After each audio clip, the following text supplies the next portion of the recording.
The stars looked cold and distant from the bridge of the Pathfinder. Captain James Walker stared at them, wondering how many now belonged to the enemy. 6 months into the war with the Vorn Empire, and humanity was losing badly. Every week brought news of another human colony falling. "Captain, we're approaching the coordinates," said Lieutenant Tom Reed from his station. The young engineer looked tired, dark circles under his eyes after 3 days of non-stop travel.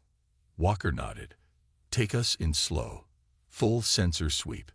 This mission was humanity's last hope, a desperate search for anything that might help them fight back against the technologically superior Vorn. The small scout ship Pathfinder carried only 4 crew members, each chosen for their unique skills.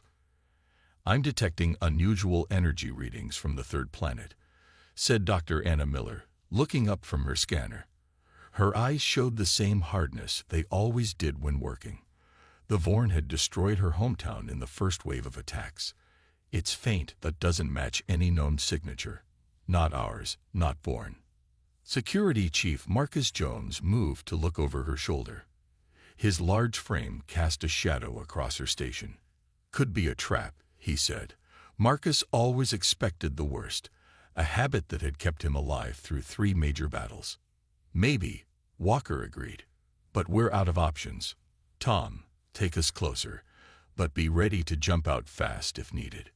The Pathfinder moved silently through the empty star system. Scans showed no signs of life, no active technology, just the strange energy signal coming from what looked like a small moon orbiting the third planet. As they got closer, Miller gasped. "Captain, that's not a moon. It's a ship." The view screen zoomed in, revealing a massive vessel half buried in the moon's surface. Its design was unlike anything human or Vorn. Smooth curves instead of angles. No visible weapons or engines. It simply existed, impossible and perfect. "It's huge," Tom whispered. "Must be at least 2 kilometers long." "How old?" Walker asked. Miller checked her readings. "The dust patterns suggest it's been here for. This can't be right." She ran the calculations again. "Sir, if these readings are correct, this ship has been here for over 100,000 years."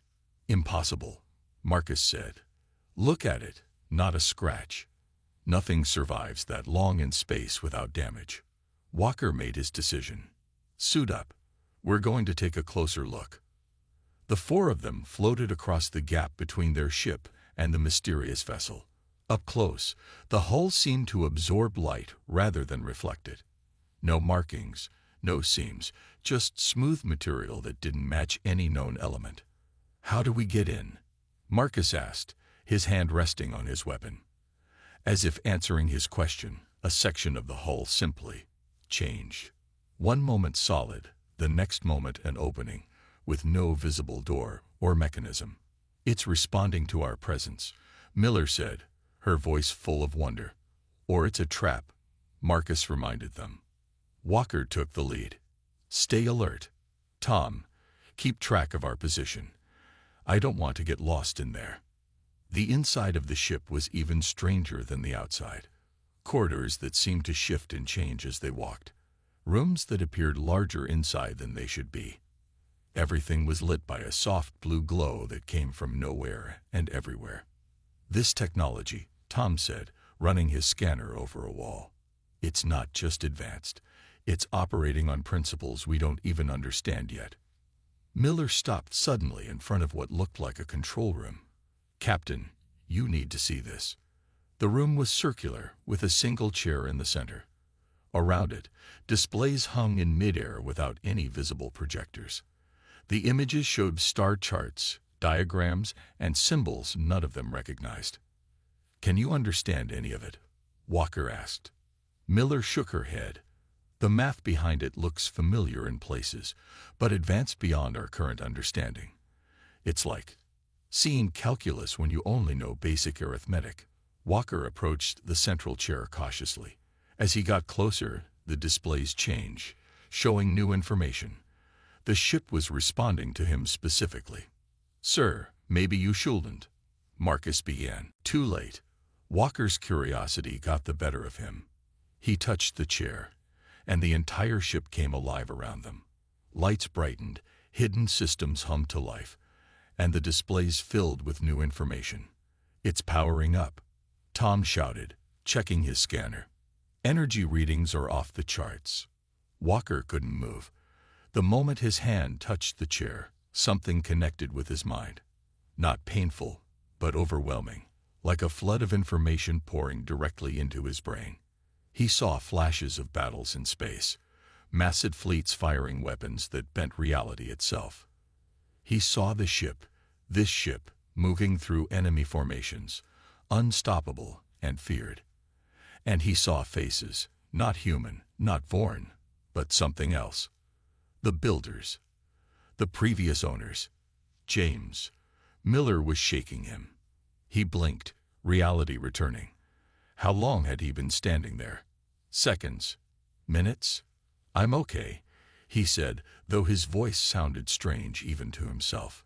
"But we need to contact Admiral Wilson immediately. Tell him we found it." "Found what?" Marcus asked. Walker looked around the now active ship, understanding flooding through him from the connection still buzzing in his mind. "The Nemesis," he said, the name coming to him from somewhere deep in the ship's memory. "A warship built to fight the ancestors of the Vorn. And it just woke up." Miller looked at her scanner, her eyes wide. "Captain, the ship is changing its internal structure. It's adapting to human physiology." "Can we control it?" Tom asked. "Fly it back to base." Walker nodded slowly, newfound knowledge settling into place in his mind. "Not we. Me. It's chosen me as its pilot." He looked at his hand, which now showed faint blue lines under the skin where he had touched the chair. "And I think it's changing me too." "Sir, this is too dangerous," Marcus warned. "We need to get back to the Pathfinder and call for backup."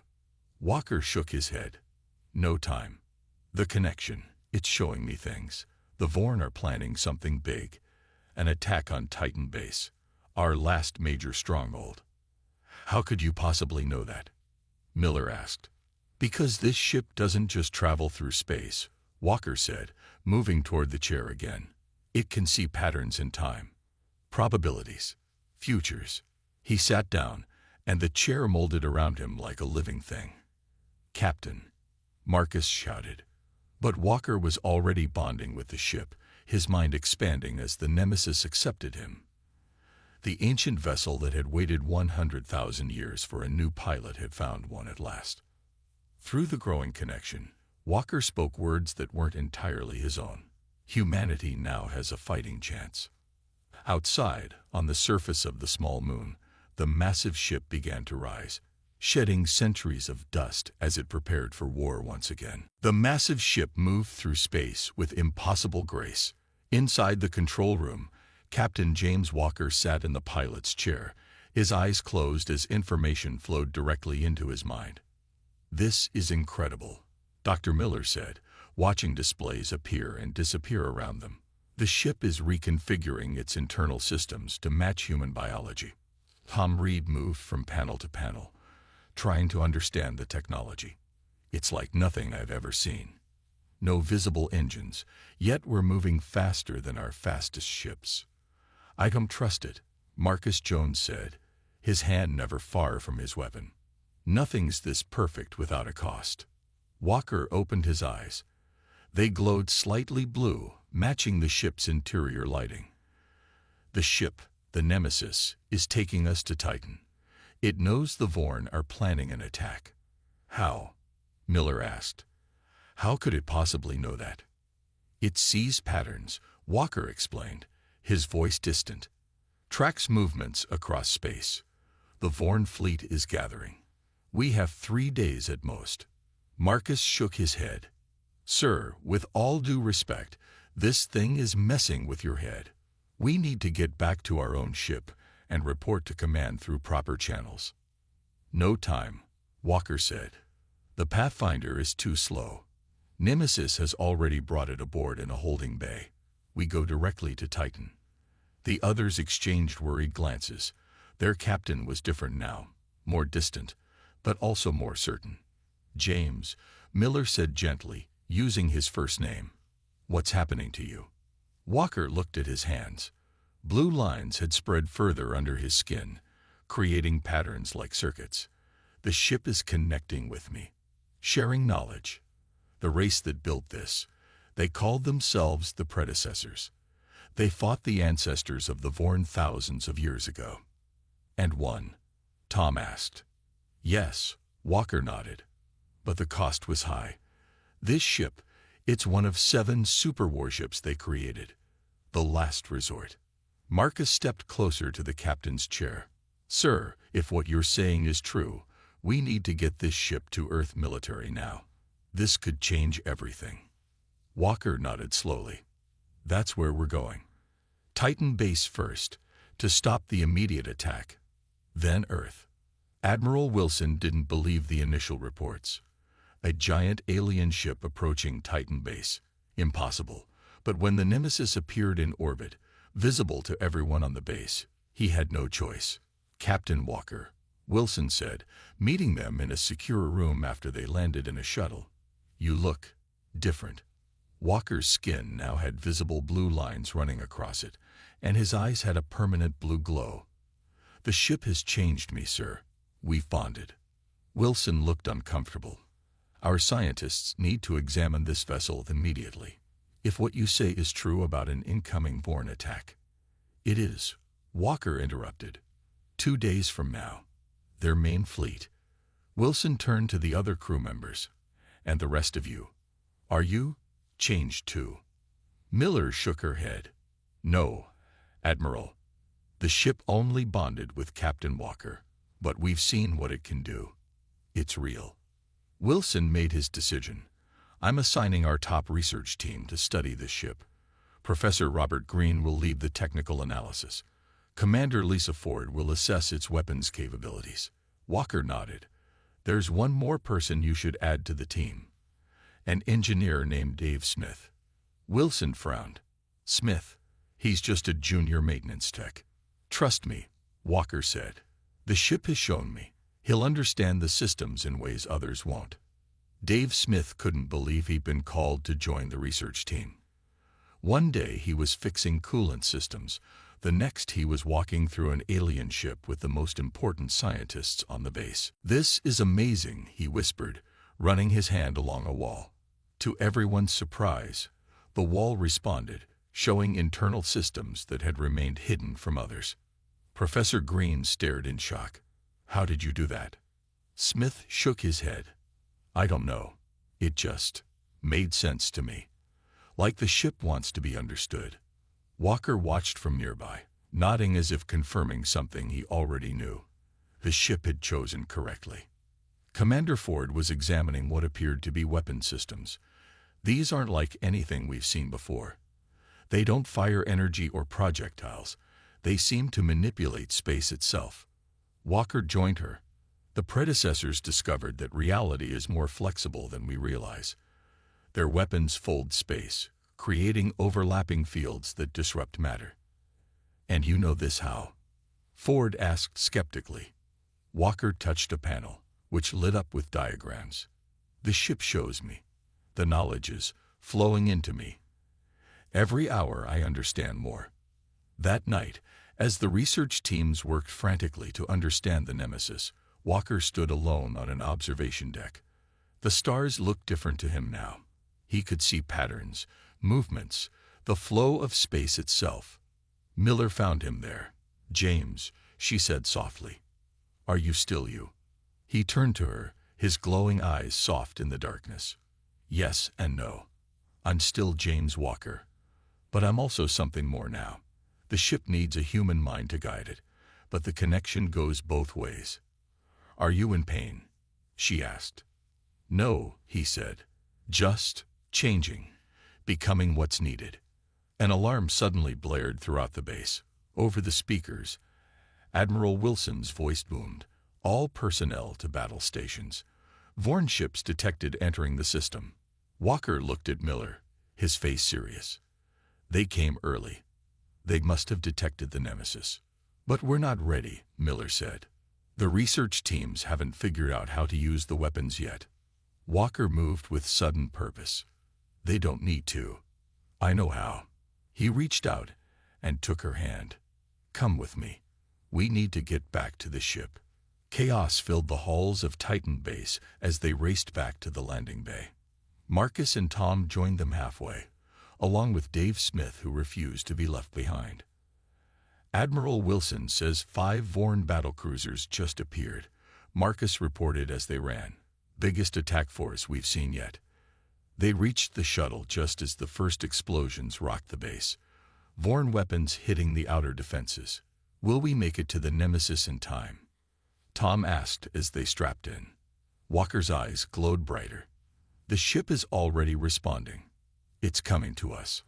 Outside the base, the massive form of the Nemesis moved into position above them. As the shuttle launched, the base's defenses began to fall under the Vorn assault. Look, Miller pointed as they approached the Nemesis. Around the ancient ship, a shield of blue energy had formed. As they watched, Vorn weapons fire hit the shield and simply disappeared, absorbed completely. Walker smiled as they docked with the waiting ship. The Nemesis has awakened fully now, and it remembers its old enemy. As they rushed to the control room, the ship's systems were already active, displays showing the positions of the Vorn vessels. Walker took his place in the command chair, the blue lines on his skin glowing in response. Now we show the Vorn what they should truly fear. The Nemesis moved forward, directly toward the Vorn fleet, ready for its first battle in 100,000 years. The 5 Vorn battlecruisers moved in perfect formation, their black angular shapes looking like claws against the stars. Each one was 3 times larger than the biggest human warship. Together, they had enough firepower to destroy Titan Base in minutes. Inside the Nemesis, Captain Walker felt strangely calm. The blue lines under his skin pulsed with energy as he sat in the command chair. Around him, his crew watched with a mixture of hope and fear. "Captain, what's the plan?" Marcus asked, his hand resting on a console. "We can't outrun 5 battlecruisers." Walker smiled slightly. "We're not running." He closed his eyes, connecting more deeply with the ship. The Nemesis remembers the Vorn. It knows their weaknesses. "But sir," Tom said, "these are modern Vorn ships. They've evolved over thousands of years since this ship last fought them. Their technology has changed." Walker agreed, his eyes still closed. "But their core design principles haven't. The Vorn never truly innovate. They only improve what already works." On the main display, they watched as the Vorn ships launched their first attack. Streams of energy weapons fired directly at the Nemesis. Miller gasped. "Those are planet killers." But when the weapons hit the blue shield surrounding the Nemesis, something strange happened. Instead of exploding or being deflected, the energy simply disappeared, absorbed into the shield. "The ship is feeding on their attacks," Walker explained, his voice now carrying a slight echo. "Converting their energy to strengthen our shields." The Vorn ships paused their attack, clearly confused by the lack of impact. "Now," Walker said, his eyes snapping open, glowing bright blue, "we show them what they're really facing." The Nemesis moved forward with sudden speed.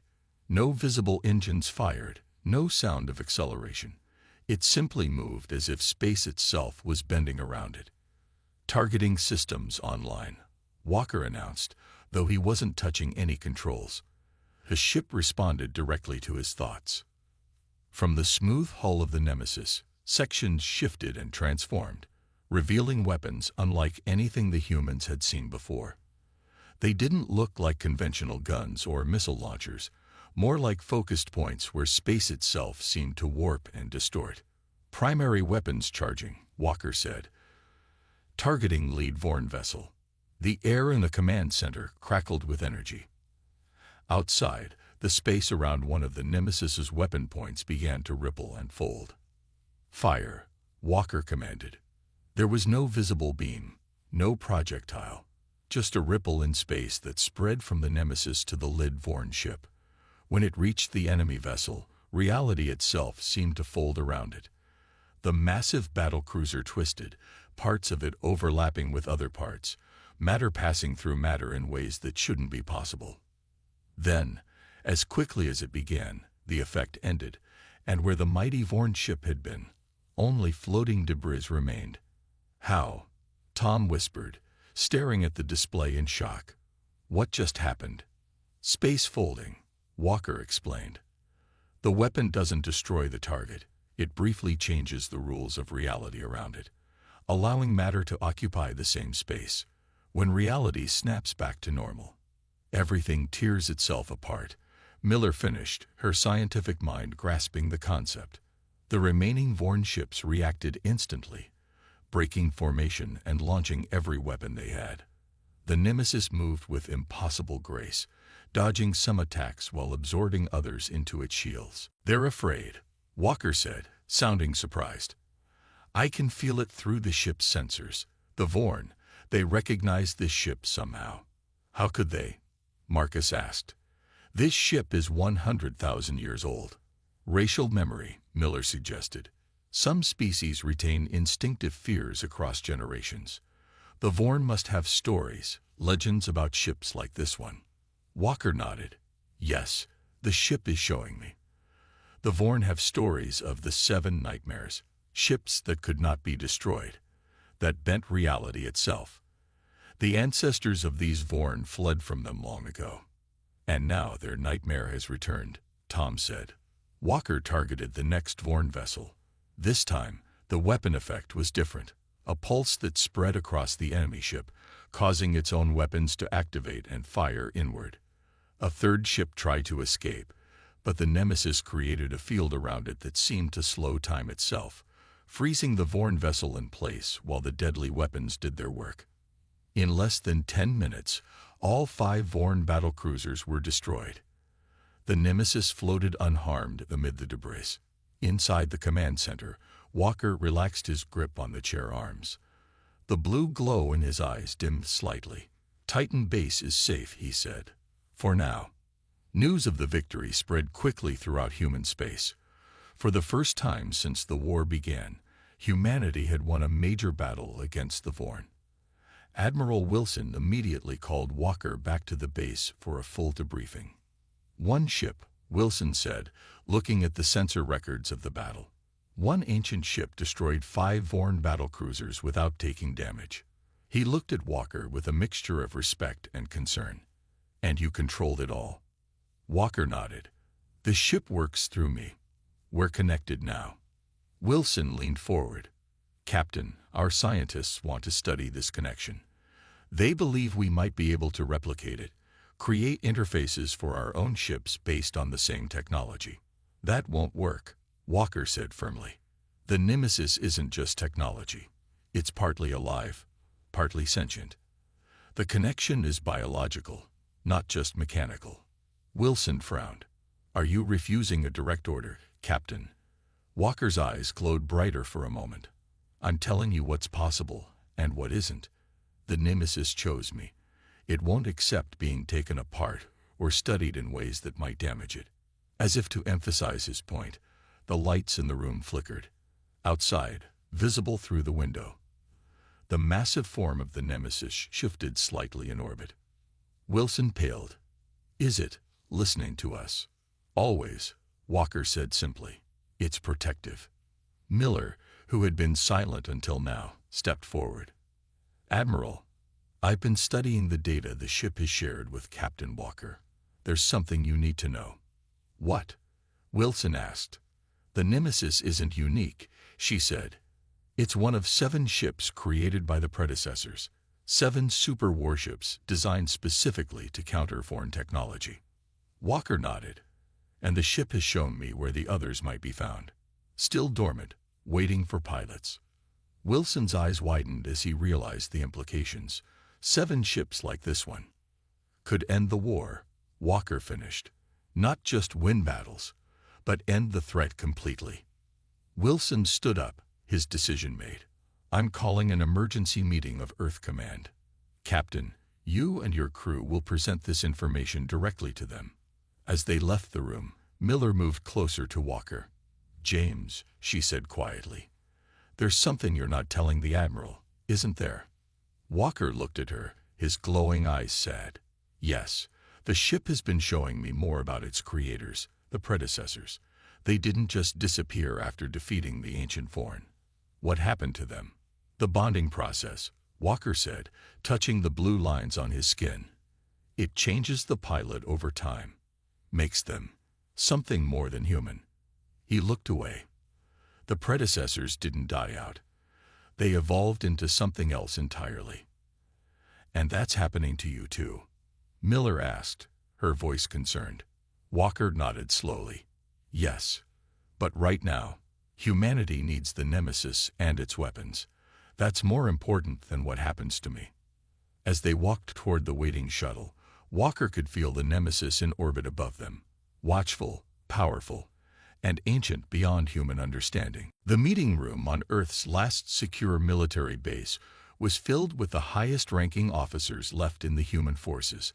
All eyes were on Captain Walker as he stood before them, the blue lines under his skin glowing softly in the dim light. 7 ships, General Harris said, his voice echoing in the quiet room. You're telling us there are 6 more ships like the Nemesis out there? Walker nodded. Yes, General. The predecessors built 7 super warships to fight the ancient foreign. After their victory, they hid the ships throughout different star systems. Admiral Wilson, who had traveled from Titan with Walker, stood up. We've all seen the footage. 1 ship destroyed 5 Vorn battlecruisers without taking damage. Imagine what we could do with 7. If they exist, said General Ross, always the skeptic. And if we can find them. And if they still work after 100,000 years. Walker touched a control panel, and a star map appeared above the table. 6 points of light pulsed on the map. These are the locations, Walker said. The Nemesis has shown them to me. And yes, the ships will still work. They were designed to survive for millions of years if necessary. How do we activate them? Asked Admiral Wilson. Do they all need pilots like you? Walker nodded, the blue lines on his face pulsing slightly. Yes, the ships bond with their pilots. It's the only way they can be fully controlled. And the changes you've experienced? General Harris asked, gesturing to Walker's altered appearance. Will that happen to all the pilots? Walker hesitated before answering. Yes, the bonding process changes the pilot physically. It's necessary for full control of the ships. Dr. Miller, standing beside Walker, spoke up. Our tests show that not everyone is compatible with the neural interface. We need people with specific brain patterns. We've identified 6 potential pilots from across our remaining forces, Walker added. People the Nemesis believes will be compatible with the other ships. General Harris looked troubled. And these people, have they volunteered for this transformation? They will, Walker said confidently, when they understand what's at stake. 2 days later, 6 teams were assembled. Each team was led by one of the potential pilots, along with a small crew of specialists. Captain Walker briefed them in the hangar bay of the Nemesis, which now orbited Earth. Each team will take a scout ship to one of the coordinates, Walker explained. The Nemesis has provided each ship with a special beacon that should activate the dormant vessels from a distance. Jack Turner, a young pilot with a reputation for taking risks, looked at the star map. Some of these locations are deep in Vorn territory. Yes, Walker nodded. That's why we're launching all missions simultaneously. The Nemesis and I will take the most dangerous location, here, near what we believe is the Vorn homeworld. While we distract their main fleet, the rest of you will have a better chance. And once we find these ships, asked Linda Hayes, another chosen pilot, how do we bond with them? Walker looked at her steadily. The ship will show you, just as the Nemesis showed me. Tom Reed, who had been with Walker since the beginning, approached him after the briefing. Sir, shouldn't I go with you? Walker shook his head. No, Tom. I need you to lead Team 3. Your engineering skills will be crucial if your ship has been damaged. But sir, the Nemesis and I will be fine, Walker assured him. We understand each other now. As the teams prepared to depart, Miller found Walker alone, looking out at Earth from a viewport. "You didn't tell them everything," she said quietly, "about what happens to the pilots in the end." Walker's glowing eyes reflected in the glass. "They'll learn when they're ready, just as I'm learning." "And what are you learning, James?" He turned to her, his face serious. "That the predecessors didn't just defeat the Vorn. They found a way to evolve beyond physical form. The ships were their final gift before they transcended, became something else, something beyond flesh and matter." Walker touched the blue lines on his face. "This is just the beginning of the process." Miller's eyes widened. "So the bonding doesn't just change you physically, it's changing what you are." "Yes, but that's for later. Right now, humanity needs these ships, and they need pilots willing to make the sacrifice." The 6 teams launched the next day, each heading to a different corner of space. Walker and the Nemesis took the most direct route, straight toward Vorn territory. As predicted, the Vorn detected the Nemesis almost immediately. A massive fleet, over 50 ships, moved to intercept. It was exactly what Walker wanted. With the Vorn focused on the known threat, the other teams would have a better chance of completing their missions undetected. The Nemesis moved with confidence through space, heading directly toward the Vorn fleet. "They've spotted us," Walker said to himself in the empty command center. He no longer needed a crew to operate the ship. The connection between them had grown too deep, too complete.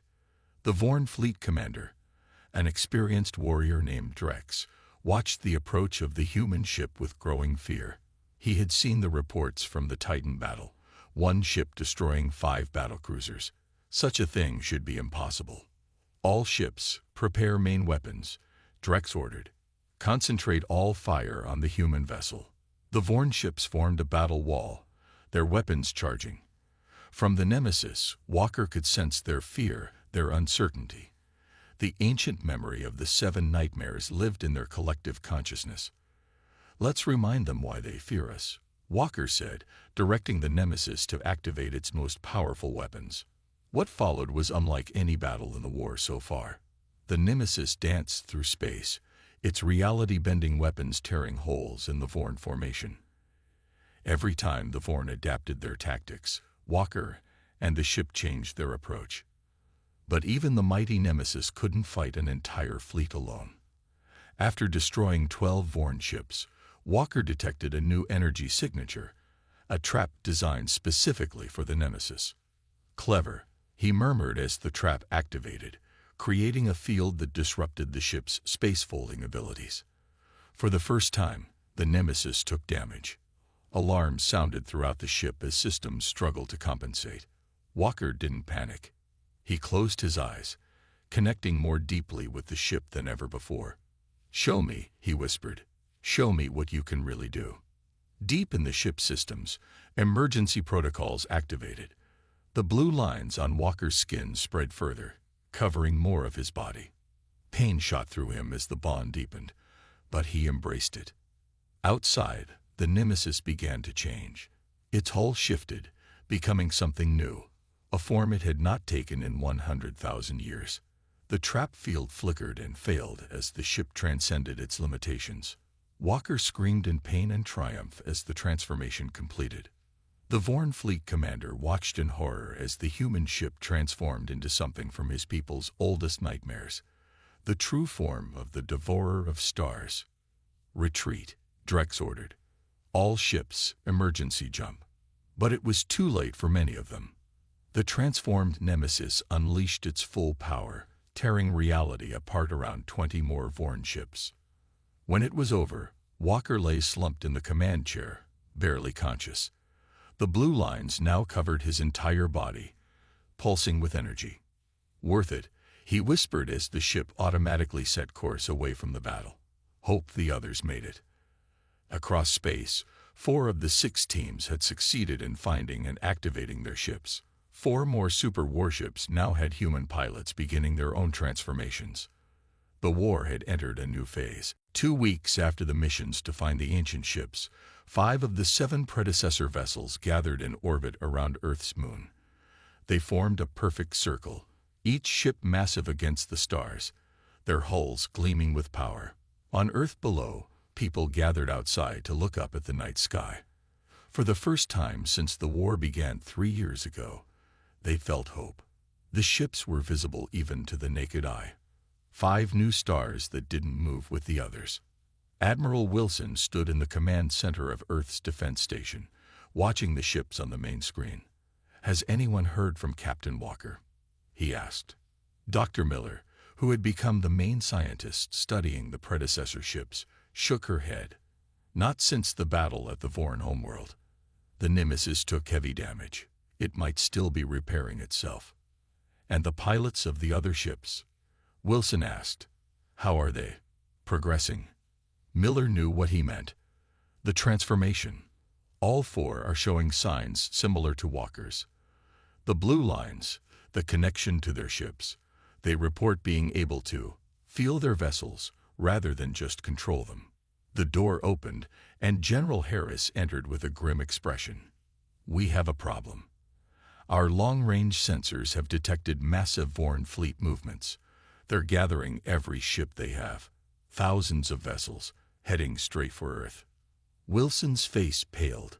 "How long do we have?" 3 days, maybe 4. "Can our ships stop them?" Wilson asked, looking at the 5 predecessor vessels on the screen. "I don't know," Miller admitted. "We have 5 of the 7 ships, but the pilots are still learning how to use them." Without Walker and the Nemesis. An alarm suddenly sounded. A technician called out, "Sir, unknown ship dropping out of faster-than-light travel near Jupiter." Everyone turned to the screen. A massive ship appeared, larger than any of the others. Its hull changed from when they last saw it. No longer smooth, but covered with patterns that glowed blue against the darkness of space. "The Nemesis," Miller whispered. Walker was barely recognizable when they brought him to the command center. His entire body was covered in blue lines, and his eyes glowed like stars. When he moved, it seemed as if he wasn't quite solid anymore. "Captain Walker?" Admiral Wilson asked hesitantly. Walker turned to him, his movements strangely fluid. "Yes and no. I am still James Walker, but I am also something more now." "The ship?" Miller asked. "You've bonded completely with it." Walker nodded. "The battle near the Vorn homeworld damaged us badly. To survive, we had to complete the transformation earlier than expected." He looked at the display showing the approaching Vorn fleet. "But we are ready now. And we bring knowledge." "What knowledge?" General Harris asked. "The true purpose of the 7, Walker said. "They were never meant to be just weapons of war. The predecessors built them as tools of transformation, both for themselves and for their enemies." Miller's scientific mind raced ahead. "You mean they can affect the Vorn somehow, beyond just destroying them?" "Yes. When all 7 ships unite, they can create a field that rewrites the aggressive programming in Vorn genetics, the same modification the predecessors used to end their ancient war." Wilson looked skeptical. "You mean to tell me these ships can change the Vorn's basic nature? Make them peaceful?" "Not peaceful," Walker corrected. "Just free to choose. The Vorn are trapped by their genetic programming, forced to conquer, to destroy. The predecessors found a way to free them from that compulsion." "But we only have 5 ships," Harris pointed out. "You said we need all 7. Walker smiled slightly. "The 6th ship is on its way. Linda Hayes found it near the edge of our galaxy. And the 7th, he paused. "The 7th was never lost. It's hidden inside the Nemesis itself, a ship within a ship, waiting for the right moment." The next 3 days were a blur of preparation. The 5 predecessor ships moved into formation around Earth, ready to make their stand. The pilots of the ships, Jack Turner, Tom Reed, Linda Hayes, and Michael Chen, gathered with Walker one last time before the battle. All of them showed signs of transformation, though none as advanced as Walker's. "When the Vorn arrive," Walker explained, "our ships must form the 7-point circle. Only then can we activate the transformation field." "Will it hurt them?" Tom asked. "No," Walker said. "It will free them." Linda looked at Walker's transformed body. "And us? What happens to us after?" Walker's glowing eyes softened. The predecessors transcended physical form. They became energy, consciousness without bodies. That is the final stage of our bonding with the ships. "So we won't be human anymore," Michael said quietly. "We will be more than human," Walker corrected. "But that choice is still yours. You can break the bond after the battle, return to your human forms. It will damage the ships, but they will repair eventually." They looked at each other. These 5 humans who had accepted the burden of piloting the most powerful ships ever created. "Let's win this war first," Tom said. "Then we can decide." The Vorn fleet arrived exactly as predicted.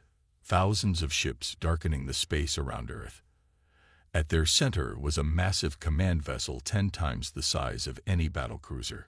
Aboard it, the Vorn High Commander watched the small group of human ships with a mixture of hate and fear. The 7 predecessor ships, the Nemesis now separated into 2 vessels, formed a perfect circle facing the Vorn Armada. "All ships, prepare for Unity connection."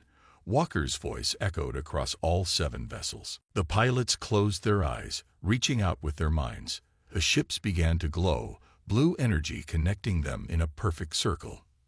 From the Vorn fleet, weapons fired, thousands of energy beams heading toward Earth. But before they could hit, a shield formed between the 7 ships, a dome of blue light that covered the entire planet. Every weapon the Vorn fired was absorbed, making the shield stronger. "Now," Walker said, his voice no longer sounding entirely human. The 7 ships pulsed as one. A wave of energy expanded outward, passing harmlessly through human ships, but enveloping the entire Vorn fleet. Where it touched, Vorn ships stopped firing. Vorn minds, programmed for countless generations to conquer and destroy, suddenly found themselves free to choose. On the Vorn command ship, the High Commander felt something changing inside him. The driving hunger for conquest that had defined his entire existence began to fade, replaced by choice. The battle ended not with destruction, but with silence. Thousands of Vorn ships hung in space, no longer firing, no longer advancing. From the Vorn command ship came a transmission, the first peaceful communication ever sent from Vorn to humans. "We would speak with you," the High Commander said, his voice uncertain. "About peace." 1 month later, human and Vorn representatives signed the first peace treaty in a ceremony held in orbit above Earth. The 7 predecessor ships floated nearby, watching over the proceedings. After the ceremony, Miller found Walker on the observation deck of the space station. His form was now almost entirely energy, only vaguely human-shaped. "You're leaving, aren't you?" she asked. Walker's glowing form turned to her. "Yes. The others have chosen to stay human, to break their bonds with the ships. But I want to see what's beyond."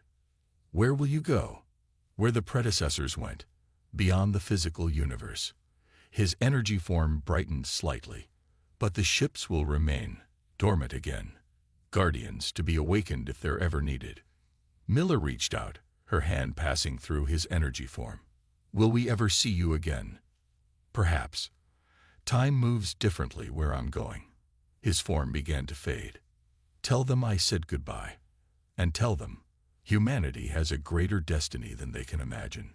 Walker's form dissolved into pure blue energy that floated up and out through the station's viewport.